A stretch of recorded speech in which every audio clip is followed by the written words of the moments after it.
प्रिय बच्चों, मंजरी पुस्तक की पृष्ठ संख्या 101 खोलिए।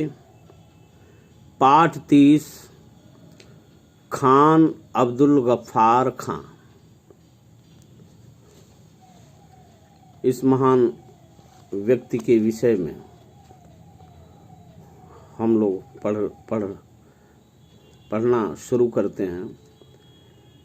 मेरे साथ शुद्ध उच्चारण करते हुए शब्दों और वाक्यों को ध्यानपूर्वक पढ़ने का प्रयास कीजिए। मैं अभी भारत से लौटा हूँ और वहाँ की एक बात ने मुझे बहुत प्रभावित किया है। मैंने देखा कि पुरुष और स्त्रियां अपने देश और देशवासियों की सेवा करने को तत्पर हैं। अगर आप चाहते हैं कि आपका देश और आपके लोग समृद्ध हों, तो आप केवल अपने लिए जीना छोड़ दें। आपको समाज के लिए जीना आरंभ करना होगा। वर्ष 1928 में सीमांत प्रांत की एक जनसभा में के भाषण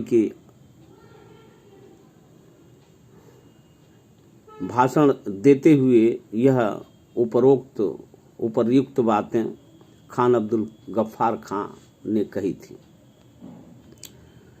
बादशाह खान के नाम से प्रसिद्ध खान अब्दुल गफ्फार खां के साथ भारत की आज़ादी के लिए किए गए संघर्ष एवं उसके बाद की सुनहरी यादें जुड़ी हैं। उनकी जिंदगी सत्य, अहिंसा, त्याग, बलिदान, शांति, सादगी तथा प्रेम की जीती जागती मिसाल है। महात्मा गांधी के आदर्शों पर चलकर उन्होंने संपूर्ण देशवासियों का दिल जीत लिया। 1947 ईस्वी के पूर्व भारत की उत्तर पश्चिम सीमा पर अफगानिस्तान के कांधार प्रांत से मिलती थी और उस भारतीय क्षेत्र को सीमा प्रांत कहा जाता था। बादशाह खान का जन्म सन 1890 में पेशावर में हुआ था। इनका कार्यक्षेत्र तथा सामाजिक गतिविधियां सीमा प्रांत से ही संबंधित थीं। इस कारण इन्हें सीमांत गांधी कहा जाता है। बादशाह खान का पालन पोषण ऐसे परिवार में हुआ जिसमें जीवन का मुख्य उद्देश्य मानव सेवा तथा भाईचारा था। इसलिए मानव प्रेम तथा कर्तव्य की भावना बादशाह खान के मन में बचपन से ही गहरी बैठ गई थी। जब बादशाह खान 5 वर्ष के थे, उनके माता पिता ने उन्हें पढ़ने के लिए स्थानीय मदरसा में भेजा। मदरसा यानी विद्यालय। धीरे धीरे उन्होंने पूरा कुरान कंठस्थ कर लिया और हाफिजे कुरान बन गए। मदरसे की शिक्षा के बाद वे पेशावर में म्यूनिसिपल बोर्ड हाई स्कूल में भर्ती हुए। फिर वे Edwards memorial mission high school में गए। पेशावर में अंग्रेज अफसरों के नेतृत्व में अंग्रेजी सैन्य दस्ता था। बादशाह खान का नौकर वर्नी काका उन्हें ब्रिटिश फौज के बारे में कहानियां सुनाया करता था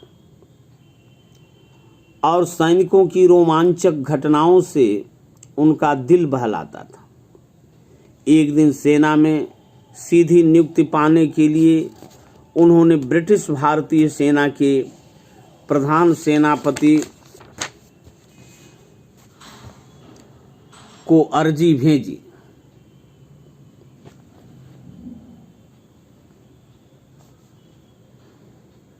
उन्हें बुलाया गया और तुरंत चुन लिया गया, क्योंकि उनका कद 6 फीट 3 इंच था और वे बलिष्ठ थे।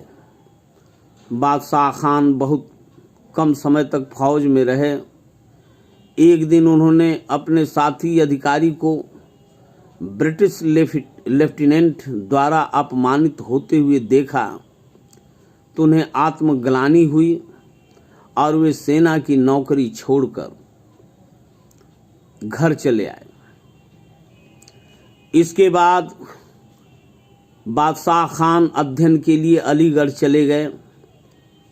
वहाँ मौलाना अबुल कलाम आज़ाद के अखबार अल हिलाल को वे नियमित रूप से पढ़ने लगे। यह अखबार स्वतंत्रता, प्रजातंत्र व न्याय के प्रचार के लिए विख्यात था। इससे उनमें देशभक्ति की भावना और सुदृढ़ हुई, मजबूत हुई। खान अब्दुल गफ्फार खां की मित्रता विभिन्न राजनीतिक एवं सामाजिक संगठनों के नेताओं से थी, जो आज़ादी की प्राप्ति के लिए सक्रिय थे। इन गतिविधियों में लगे रहने के कारण पेशावर में उन्हें गिरफ्तार किया गया। जेल में उन्हें कठोर यातना दी गई। इसका परिणाम यह हुआ कि उनका संघर्ष करने का संकल्प और दृढ़ हो गया। उनके अदम्य साहस और धैर्य का अभूतपूर्व प्रभाव अन्य साथी कैदियों पर भी पड़ा। जिस समय खान अब्दुल गफ्फार खां जेल में थे, उनकी मां की मृत्यु हो गई। जेल से छूटकर वे सीधे अपने गांव गए। गांव के सभी लोगों ने अब्दुल गफ्फार खां का स्वागत किया। एक बड़ी जनसभा में लोगों ने उन्हें फख्र अफगान पठानों का गौरव की उपाधि से सम्मानित किया।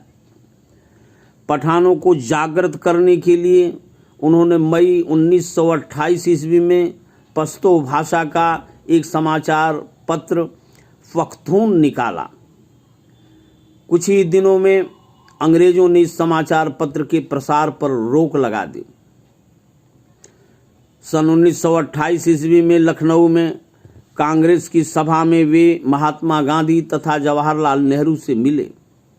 बादशाह खान की जवाहरलाल नेहरू से अफगानिस्तान एवं पख्तूनों की मूल समस्याओं के विषय में लंबी बातचीत हुई। उन्हें महसूस हुआ कि भारत के स्वतंत्रता सेनानियों के साथ जुड़े रहने में पख्तूनों की भलाई है। उनको विश्वास हो गया कि अहिंसा तथा एकता से विजय प्राप्त की जा सकती है। सन 1929 ईस्वी में बादशाह खान ने एक इतिहास प्रसिद्ध संगठन बनाया जिसका नाम खुदाई खिदमतकार था। इसके सदस्य प्रतिज्ञा करते थे कि हर अत्याचार का विरोध अहिंसा और सत्याग्रह से करेंगे। कुछ ही दिनों के भीतर खुदाई खिदमतगार आंदोलन के सदस्य लाल कुर्ती वाले के नाम से प्रसिद्ध हो गए। सविनय अवज्ञा आंदोलन को चलाने के लिए वे पेशावर के नाकी थाना पहुंचे तो गिरफ्तार कर लिए गए। 13 मई 1930 ईस्वी को सेना की एक टुकड़ी ने उत्मानजई गांव को चारों ओर से घेर लिया और लाल कुर्ती वालों को गिरफ्तार कर उन्हें लाल कपड़े उतारने का हुक्म दिया। लेकिन प्राण रहते नहीं उतारूंगा कहने पर बंदूक के कुंदों से मार मार कर उन्हें बेहोश कर दिया गया। कुछ को उनके घरों की ऊपरी मंजिल से नीचे फेंक दिया गया।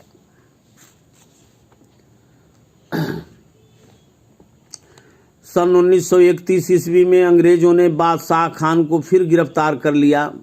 पख्तून लोगों के विरुद्ध सरकारी दमन चक्र जारी रहा। इसके बावजूद खुदाई खिदमतगार आंदोलन शांतिपूर्ण ढंग से चलता रहा। 3 वर्ष की कैद के बाद बादशाह खान को छोड़ दिया गया, लेकिन उन्हें सीमांत प्रांत और पंजाब जाने की इजाज़त नहीं मिली। बादशाह खान उत्तरी भारत में रहकर बिहार की यात्रा पर गए, जहां उन्होंने राजेंद्र प्रसाद व अग्रणी कांग्रेसी स्वतंत्रता सेनानियों से भेंट की। बाद में वे वर्धा गए और गांधी जी के साथ सेवाग्राम में रहे। सन 1934 के कांग्रेस के मुंबई अधिवेशन में बादशाह खान से अध्यक्षता करने की पेशकश की गई, किंतु उन्होंने नम्रतापूर्वक इसे अस्वीकार करते हुए कहा कि वे एक साधारण सिपाही हैं और खुदाई खिदमतगार। अगस्त सन 1942 ईस्वी में भारत छोड़ो आंदोलन प्रारंभ हुआ। सीमांत प्रांत में यह आंदोलन बड़े अनुशासित रूप में किया गया। द्वितीय विश्व युद्ध सन 1930 से 1945 के पश्चात 1945 से 46 में प्रांतीय असेंबलियों के चुनाव हुए। मुस्लिम बाहुल्य सीमांत प्रांत में मुस्लिम लीग पराजित हो गई। खुदाई खिदमतकार चुनाव जीत गए। इसके बाद की राजनीतिक घटनाएं तेजी से बदलीं। भारत विभाजन की हवा चल पड़ी। कांग्रेस और मुस्लिम लीग दो विपरीत ध्रुव हो गए। अंग्रेजों की साजिश के तहत कराए गए जनमत संग्रह के आधार पर उत्तर पश्चिमी सीमा प्रांत NWFP को पाकिस्तान का हिस्सा बना दिया। भारत विभाजन में बादशाह खान बहुत दुखी हुए और उन्हें मर्मांतक पीड़ा हुई। स्वतंत्रता के ठीक बाद पाकिस्तान सरकार ने उनको गिरफ्तार कर लिया। सन 1962 ईस्वी में मानवाधिकार से संबंधित संस्था एमनेस्टी इंटरनेशनल ने अपनी रिपोर्ट में कहा कि बादशाह खान 1948 से लगभग निरंतर जेल में रहे। सन 1964 ईस्वी में पाकिस्तान की सरकार ने बादशाह खान को इलाज के लिए लंदन जाने की अनुमति दी, जहां से वे अफगानिस्तान चले गए और 1972 तक स्वनिर्वासित जीवन बिताया। इसी बीच 1969 ईस्वी में महात्मा गांधी की जन्म शताब्दी पर वे भारत आए। उन्हें अंतर्राष्ट्रीय सद्भावना के लिए जवाहरलाल नेहरू पुरस्कार दिया गया। तत्कालीन प्रधानमंत्री श्रीमती इंदिरा गांधी के निमंत्रण पर वे पुनः 1980 तथा 1981 में भारत आए।